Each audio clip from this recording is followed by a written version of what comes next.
കോഴിക്കോട് നിന്ന് വന്ന ഒരു വാർത്ത. കൂടരഞ്ഞിയിൽ പിതാവ് മകനെ കുത്തിക്കൊന്നു. ഇന്ന് പുലർച്ചെയാണ് സംഭവം. പൂവാറൻതോട് സ്വദേശി ക്രിസ്റ്റിയാണ് കൊല്ലപ്പെട്ടത്. പിതാവ് ജോണിനെ പോലീസ് കസ്റ്റഡിയിൽ എടുത്തിട്ടുണ്ട്.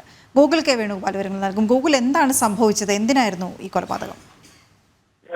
കഴിഞ്ഞ ദിവസം ഈ ക്രിസ്റ്റിയും പിതാവായിട്ടുള്ള ജോണും ഒക്കെ അവരുടെ ഒരു ബന്ധു വീട്ടിൽ പോയിരുന്നു. അവിടെ നിന്ന് ഇവർ എല്ലാവരും കൂടെ മദ്യപിക്കുന്ന ഒരു സാഹചര്യം ഉണ്ടായി. ആ മദ്യപിച്ച സമയത്ത് ഈ ക്രിസ്റ്റിയുടെ പിതാവ് ജോണ് ആ ബന്ധുക്കളോട് കയർത്ത് സംസാരിക്കുകയും അവരോട് ചെറിയ അക്രമങ്ങൾ നടക്കുന്ന ഒരു സാഹചര്യമൊക്കെ ഉണ്ടായിരുന്നു. അവിടെ നിന്ന് ക്രിസ്റ്റിയുടെ സുഹൃത്തുക്കളൊക്കെ ചേർന്നുകൊണ്ട് പിതാവിനെ പിടിച്ചു മാറ്റി ക്രിസ്റ്റിയുടെ വീട്ടിലേക്ക് കൊണ്ടുവന്നിരുന്നു. തുടർന്നാണ് ഈ ഇത്തരത്തിലൊരു കൊലപാതകം ഉണ്ടായത്. പോലീസ് ഇതുമായി ബന്ധപ്പെട്ട അന്വേഷണം നടത്തി വരികയാണ്. ഈ അക്രമത്തിലേക്ക് നയിച്ചത് ഇത്തരത്തിലുള്ള ഒരു സംഭവമാണ്. ബന്ധു വീട്ടിൽ വെച്ച് മകനും മകന്റെ സുഹൃത്തുക്കളും ഉൾപ്പെടെയുള്ള ആളുകൾ ചേർന്ന് പിടിച്ചു മാറ്റുകയും വീട്ടിലേക്ക് പോകാൻ വേണ്ടി നിർദ്ദേശിക്കുകയും ഒക്കെ ചെയ്തിരുന്നു. അതിന്റെ വൈരാഗ്യമായിരിക്കാം ഇത്തരത്തിലേക്ക് കൊലപാതകത്തിലേക്ക് നയിച്ചത് എന്നൊരു പ്രാഥമിക വിവരമാണ് നമുക്ക് ലഭിക്കുന്നത്. ഈ കൊലപാതകം നടത്തുന്ന സമയത്തും പിതാവായിട്ടുള്ള ജോൺ മദ്യാസക്തിയിലാണ് എന്നാണ് തിരുവമ്പാടി പോലീസിൽ നിന്ന് നമുക്കറിയാൻ വേണ്ടി സാധിക്കുന്നത്. ഇപ്പോൾ എന്തായാലും ജോൺ തിരുവമ്പാടി പോലീസ് കസ്റ്റഡിയിൽ തുടരുകയാണ്.